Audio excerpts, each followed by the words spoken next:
Brought to you by the Las Cruces Sun-News. This is Straight Shooter.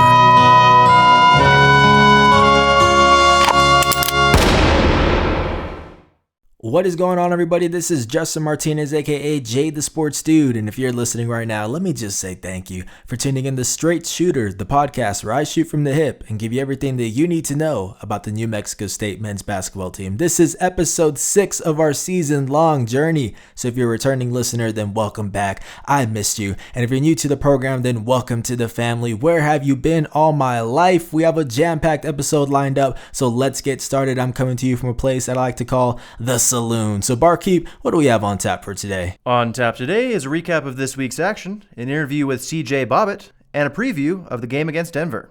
Alrighty, thank you, barkeep. I have my lasso in hand, and it's time for the post-game roundup, the segment where I round up my thoughts on the most recent New Mexico State game. And in this case, the Aggies played 2 games this past week. They earned a 59-56 win over UTEP on Tuesday at home, and then they suffered a 63-54 road loss to Washington State on Saturday up in Spokane. And my first takeaway is from the UTEP game, and it is that CJ Bobbitt is an X factor for this starting 5. Now, Bobbitt got off to a slow start this season. He actually shot below 50% in each of the first 5 contests, but he has had a turnaround as of late. He has shot above 50% in each of the past 5 outings, and the UTEP game was easily his best performance to date. He recorded a team high 14 points and went 2 for 4 from deep. Now, what makes Bobbitt so effective is his ability to stretch the floor at that power forward spot. It's just something that other bigs such as Johnny McCants and William McNair don't do as well, and it's really just been a matter of him getting those dribbles to fall and forcing the defense to respect it.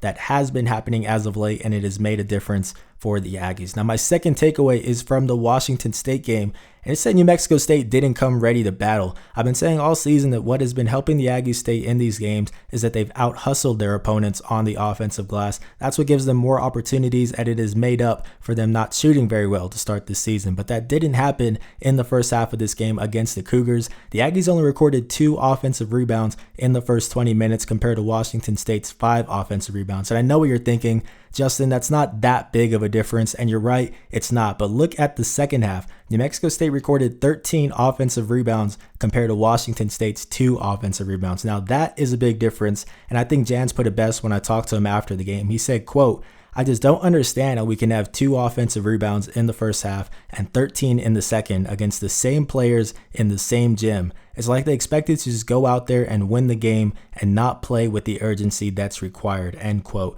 Now, I think Jans hit the nail on the head, guys. Yes, the Aggies committed 11 turnovers in the first half, and that in itself is going to lose you a lot of games, but a good amount of those can be attributed to the pressure that Washington State put on them. But what you can't excuse is that big of a difference in offensive rebounds when, like Jan said, you're going up against the same team in the same gym. That is a direct result of effort or lack thereof, and the Aggies simply didn't match the Cougars' intensity in the first half, and that's what put them in a hole that eventually was too big to dig out of. Now, my final takeaway is also from the Washington State game, and it's that an experienced team like this, they need a longer leash when they get into foul trouble. Now, KenPom.com has a really interesting stat called 2 foul participation, which is the amount of time a player who picks up 2 fouls in the first half plays from that point on up until halftime. So if a guy gets his second foul with 10 minutes left in the first half, and then he only plays 1 minute the rest of the way, well then 1 out of 10 is 10%. Hopefully I explained that well.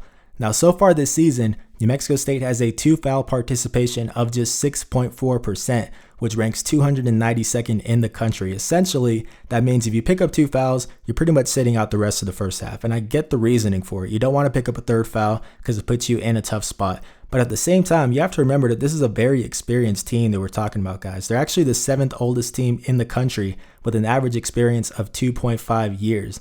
Now, the reason I'm bringing up the 2 foul participation stat is because Ivan Aracoechea picked up a pair of fouls in the first 72 seconds against the Cougars, and he sat out the rest of the entire first half. Now, Ivan finished with just 13 minutes in the Washington State game, and that's just not enough for a key contributor. He made a huge impact in the second half, where he scored all 8 of his points and recorded 2 offensive rebounds. And get this, he finished with 2 fouls. So he played smart in the second half. So why not at least let him play in the last 4 to 5 minutes of the first half? I talked to Jans after the game, and he said he felt comfortable with sitting Yvonne because of the depth that they have at the 5 spot, which is true. But at the same time, when you're down big on the road, the game is slipping out of your hands, and the guy with 2 fouls is an experienced senior like Yvonne, I think you have to give him a longer leash and let him get back out there, even if it is just for the final few minutes before halftime, because that really sets the tone for the second half. So that is going to do it for segment 1. Let's jump into segment 2, which is an interview with CJ Bobbitt. Now, quick disclaimer, this interview was done over the phone while the team was on its way to Spokane, so in that case, it is a little dated. Apologies for that. But I knew it was going to be difficult to get a hold of a player after Saturday's game and turn it around so quickly, so this was pretty much the best that I can do. Either way, I mostly talked to CJ about his personal progress this season, not really the specifics of the Washington State matchup, so in that case, it isn't too dated, not much has changed. But anyways, let me stop talking and just roll the clip. Barkeep, change the channel real quick. You got it, boss. Cool. Well, let's jump right into it. You had a really strong showing against UTEP, season high 14 points, 2 for 4 shooting from deep. Can you just describe what it's like when you get into a rhythm like that? Does the game just become a lot easier? Yeah, once you see the ball go through the net a couple of times, then the game gets a lot easier. You'll start looking at more parts of the game than just because a lot of people, especially in college, like we want to see the ball go through the net. It gives us so much confidence. It's just like unheard of. So like once you see that start going through the ball, the ball going through the hole, then that just opens up so many more vital parts of the game. Yeah, definitely. You had some struggles hitting your shots at the beginning of the season. You mentioned after the UTEP game, and then lately you've been shooting above 50% in each of the last 4 games. You're really knocking them down. So what changed from those first few games to right now? Just honestly, we just keep on continuing to work with me and my coaches, the coaching staff. We all we see the ball go through the net in practice, and it's just like. Just keep on staying engaged. Just keep on playing hard, and the ball's gonna go through the net. Like offense comes and goes always, but you can affect the game in so many other ways than just scoring. So they always tell me that because eventually it is gonna go through the net. And it was just yesterday that one of them finally started to go through the net. Yeah, definitely. I'd imagine that with maybe like a freshman, it'd be a little bit easier for a couple missed shots to sort of get into their heads. But as a senior with more experience, is that not the case with you? Are you able to kind of brush off the last shot pretty easily? Yeah, it's more of just like moving on because you can't get that shot back, so you can't just dwell on it. Right. When like being a shooter, you have to have short-term memory a lot of the time because you're gonna see a lot of even like bad misses. Because I remember, I think my first shot I shot at the UTEP game hit like backboard first, didn't rim. So it's just like you just have to calm down and just got to keep on shooting because you just have to have. If your confidence like just sways a little bit, then it's just gonna make it even harder to make shots. Right. Now, I actually said in an article last week that out of all the big men on the team, I think that you make the best pairing with Yvonne in the front court because you space the floor really well with that 3-point shot. Is it fair to say that's a role that you've embraced, sort of a big man that can stretch the defense and hit him from deep?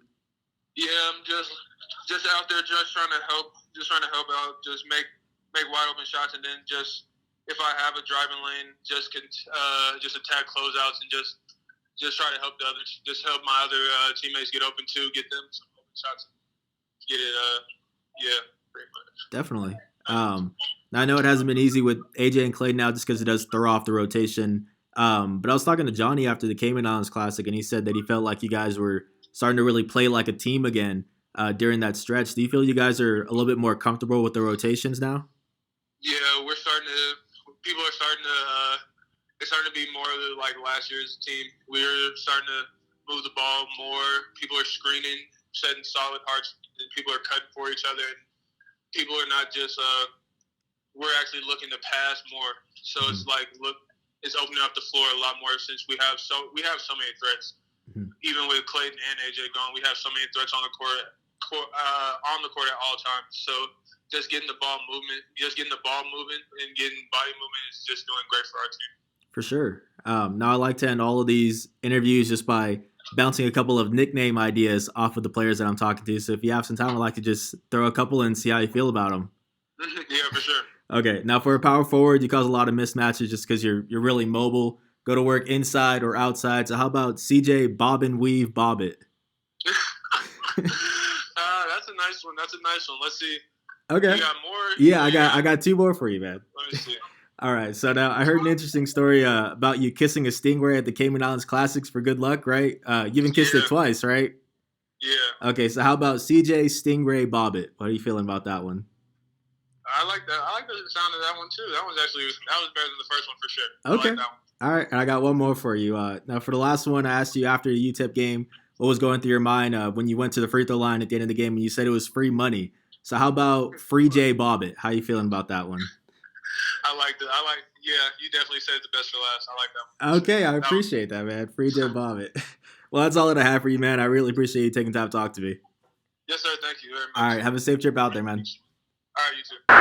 Alrighty, so that was CJ Bobbitt talking about how he overcame what was a bit of a rough stretch for him to start the season. Like I said, he really has been turning it around lately, and a player with his skill set just changes the whole dynamic of the game with his spacing. So we'll see if he can keep that going for the Aggies. Shout out to him for taking the time to talk to me as they were heading out to Spokane. And it sounded like I went 3 for 3 on the nicknames, guys. Much like CJ, I am improving as the season rolls on. He said Free J Bobbitt was his favorite, but let me know how you guys are feeling about them. Anyways, it is time for segment number 3, and that is a preview of Tuesday's road game against Denver. Now, before you say anything, I know that New Mexico State plays New Mexico this Saturday on the road, but with my 15-minute time frame for this podcast, I'm not able to give you guys a preview that's as in-depth as I'd like to for both of the games. And I'd be doing Denver a disservice, honestly, if I overlooked that game in order to make time for New Mexico on this podcast. So what I'm going to do is I'm going to put out a preview article on Friday that will fully break down the matchup. It'll tell you everything you need to know about the Lobos. It'll have film on their top players. You know the deal by now if you have read some of my other articles. It's just the best way to fully dig into both of these games. Now, with that said, let's get started with this third segment. New Mexico State is playing Denver, who is 4-5 this season, on Tuesday at 7 p.m., and I'm here to break down the matchup. So the first player you need to know about on this Pioneer squad is Ade Murkey, a 6'5" senior guard, averaging a team high 12 points per game on 47% shooting. Just really efficient because he likes to get to the rim a lot, guys. He's only attempted 10 triples so far this season, but he's an aggressive player that looks for contact and is not afraid to throw his weight around. He's actually been averaging 16 points and nearly 8 free throw attempts per game in the last 3 contests. Now, the second player to watch out for is Jace Townsend, a 6'3" sophomore guard, averaging 11.8 points per game. That's the second most on the team. And this guy's the opposite of Murkey in the sense that he loves that 3 ball. Even though he's only shooting 28.9% from deep this season, he's averaging a team high 5 attempts per game from behind the arc. So look for him to be aggressive, and we'll see if Terrell Brown and the rest of the backcourt can chase him off of the line. Finally, the X factor, the wild card, if you will, on this Denver team is Robert Jones. Now, the 6'10" freshman center came off the bench for the first 6 games of the season, but he has started the last 3 contests, and it's not hard to see why. Jones is already third on the team in points per game with 8.3 to go along with 4.1 boards each contest. This kid is looking to back you down. He's looking for the lob, and he has some good hands for his size too, which is a little underrated for him. He actually leads the team in total steals so far this season with 11, and that leads us into our duel of the day. That is right, the duel of the day is the matchup between Robert Jones and Ivan Aracoachea, and the key is going to be which one can stay aggressive without getting into foul trouble. Jones has picked up 3 fouls in each of his 3 starts, which has limited his time on the court, and Ivan, as I mentioned, only played 13 minutes against Washington State after picking up 2 early fouls. We'll see who has more discipline and who was able to make an impact. My bet is that it will be the senior rather than the freshman, but we will see. Now, another reason why this is a big matchup is because my key to success for the Aggies is to give it to the bigs down low, and that includes Ivan. Now, according to KenPom, the Pioneers are actually 353rd in the country in opponents' 2-point percentage. That means the teams have shot 62.3% against them from inside the arc so far this season, and that plays perfectly into the wheelhouse of an Aggie team that is struggling to hit shots from deep. Now, if New Mexico State's bigs can stay out of foul trouble and go to work down low, then I like the team's chances. It is time for my prediction. Can I get a drum roll, please? So with this one, I am going with the Aggies by a score of 64-56, and it's for a couple of reasons, guys. The first is that we have a direct comparison with these two teams. Denver actually lost to Colorado State 74-63 in its season opener, while New Mexico State defeated the Rams at the Cayman Islands Classic by a score of 78-70 in overtime. Maybe don't put too much weight on that loss that they had to Colorado State just because it was the first game of the season, but I do have other reasons for my pick. Another one is that arguably New Mexico State's biggest strength this season has been offensive rebounding, and Denver is only 344th in the country in offensive rebound percentage, which is the percentage of offensive rebounds per 100 possessions. Also, in terms of the Aggies' biggest weakness this season, it has been turnovers, but Denver is also turning the ball over 14.6 times per contest. So the Pioneers don't excel in New Mexico State's biggest strength, and they also cancel out the Aggies' biggest weakness. It is a good matchup, so give me New Mexico State in a game that I really think is going to say a lot about this group after Saturday's performance against Washington State. But that is going to do it for episode 6 of Straight Shooter. It's crazy that we're already a month and a half into the season, but it really has been great working with the players, working with Jans, and working with you guys above all those. For those wondering about the question of the day, I only got about 3 or 4 this week, probably because I asked on a Saturday night. Again, those Saturday games do throw things off a bit, so I apologize for that with the quotes and with the question of the day, but I'm saving the ones I did get for my weekly mailbag on Monday, just so that way I have enough content for it. So make sure to check that out on lcsunnews.com tomorrow, and thank you to those that did reach out. You guys really have been great about communicating with me, and it seems like you appreciate the objectivity I try to keep with this podcast. I really am not hating on the Aggies when I pick against them or say they didn't play to the best of their abilities, like I said against the Cougars. I'm just calling it how I see it, and it's great to know that you guys respect that, because at the end of the day, my job isn't to put them in a good light, it's just to cover them fairly and respectfully, so that's what I try to do. This has been Justin Martinez, aka Jay the Sports Dude, and I'll see you guys next Sunday. I'm out.